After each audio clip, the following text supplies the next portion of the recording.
This episode will focus on issues of immigrants for Central American Latinos, including cultural assimilations, sense of community, and difficulties that immigrants face in the U.S. In the past half-century, immigration from the countries of Central America has hugely increased. The immigration patterns and culture of Central Americans in the U.S.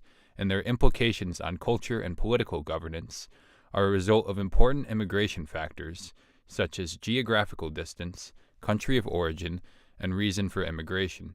Many times, the U.S. reception of these groups of immigrants varies depending on political agenda. My name is Michael Jimenez, and I am from Panama. I'm 19 years old, and I'm a recent graduate from James Hubert Blake High School. I came to the United States with my mother to see my father. My father had left the family earlier, a couple months ahead of us, to come and get a job and send money to us. That was the whole plan. I was only 2 years old at the time, and I was so excited. I was so excited to see my father. Most of the factors leading to emigration stem from politics and the economy.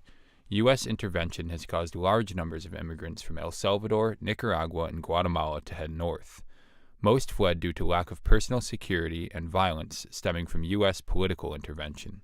In some countries, such as in Costa Rica, which has managed to get by without much U.S. intervention, there are comparatively low numbers of emigration to the U.S. Por tener un mejor futuro, porque, como dije hace rato, pues el dinero allá es difícil a juntar un dinero para hacer una casa, y pues aquí pues tienes la oportunidad de ser algo en la vida y tener a veces uno piensa cuando sales de Guatemala de tener un buen futuro, y cuando llegas en este país es agarrar uno la oportunidad de hacerlo, y yo pienso que es por eso. In the Caribbean, emigration has similar tendencies in relation to the United States. In the Dominican Republic, the United States militarily intervened following the assassination of dictator Rafael Trujillo to keep leftists from taking power. What resulted was another dictatorship, and Dominicans went on to become the seventh largest immigrant group in the United States as of today. My mom came here in her 20s because she not only wanted a better future for herself, but she wanted a better future for her family. With my dad, he came from a family with a little bit more money, so they got to live in New York and they lived in California and they traveled a lot. But my mother came from the Dominican Republic, from a very small town. She was a small town girl living in the countryside, and she made the big move to New York City. My grandmother, my aunts, they all worked in factories when they got to the United States. They were seamstresses in the Dominican Republic, so making the switch to a factory sewing job was rather natural, difficult, but it was the opportunity that they really wanted for us. While Puerto Ricans were given U.S. citizenship in 1917, emigration did not increase until the economic expansion of the U.S. during and after the Second World War. Demands for labor pushed many Puerto Ricans to emigrate to the East Coast, most notably in New York City, where they formed distinct New Yorican neighborhoods in the South Bronx, East Harlem, known as Spanish Harlem, and the Lower East Side. I moved to the U.S. in 2007, right after graduating high school. I wanted to change. I wanted to get to know another culture. I wanted to learn the English language. So that's why I moved, to get myself educated and learn a lot more. Now I loved it. I don't know if I will ever return back to my home country to live there, but I feel like I've grown so much, and it was a great experience for me. Economic and political determinants have been a contentious issue for prospective Central American immigrants, as some origin countries have been given preference over others. For those escaping leftist regimes, such as in Cuba, it was easier to find legal entry. The same went for countries at war, such as El Salvador and Guatemala in the 1980s. However, when the origin country was not at war or under threat of a leftist regime, such as in Costa Rica or Belize, legal immigration could be a bit more difficult. My family migrated here because my stepfather met my mom in Costa Rica and decided to come back to his country to seek a better financial opportunity. Um, as far as me returning to Costa Rica, my home country, to live there, I definitely would like to live there because of its natural beauty, but financially it's a little bit difficult to make ends meet. So that's the reason why I'm here, as well as seeking a career opportunity. One of the strongest determining factors for immigrants who choose to remain in the U.S. is their sense of belonging to a community.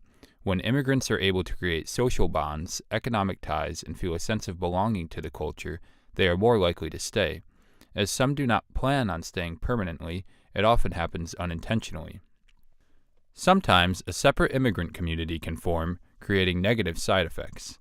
Many Central American immigrants settle into communities, usually in urban areas, that are made up of immigrants from countries in Central America. These communities make it more difficult for the individual to assimilate into the surrounding culture. At times, immigrants feel isolated from the U.S. society as a whole.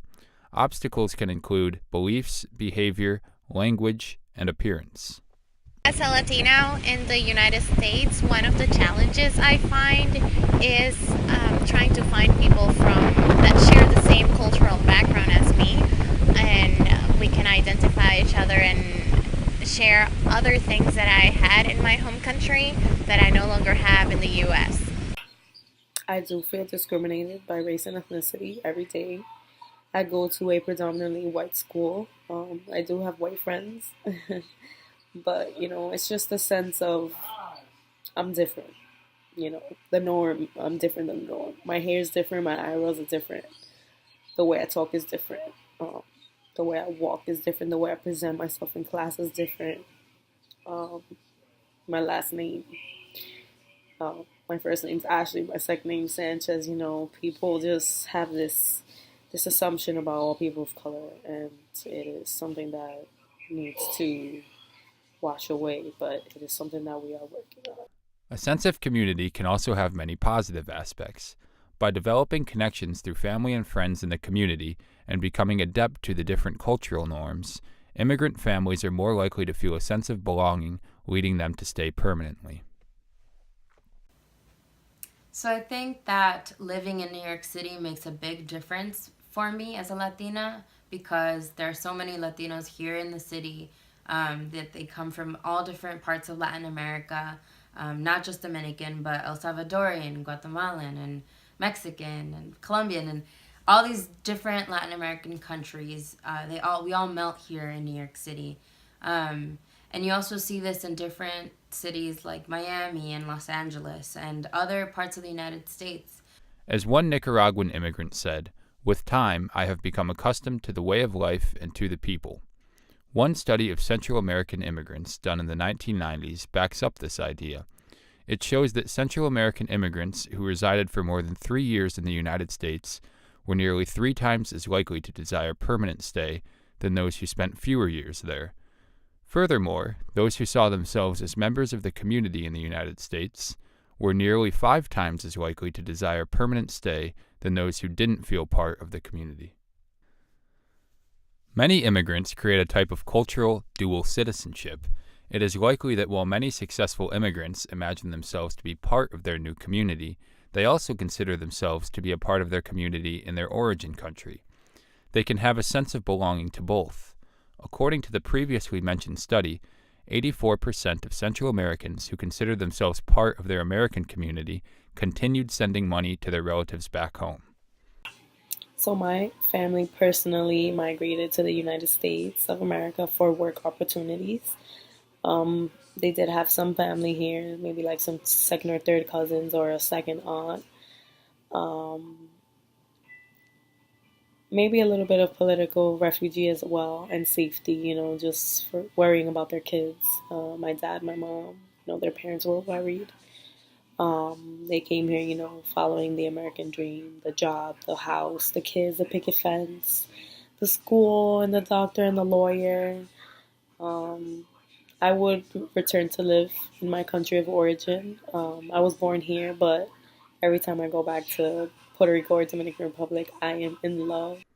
As we saw, There is no typical Central American immigrant experience. Based on a variety of factors, each individual faces his or her own challenges and triumphs adapting to a new land. Each later generation will also have a unique perspective based on their family's experiences and their personal process of assimilation.